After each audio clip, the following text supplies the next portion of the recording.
अस्सलाम वालेकुम दोस्तों, कैसे हैं। आज संडे था तो आज हम लेट उठे हैं।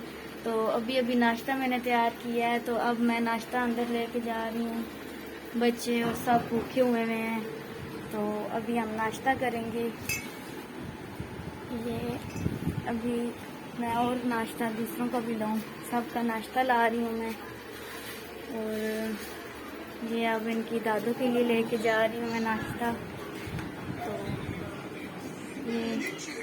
ये मैंने इनको नाश्ता दे दिया है।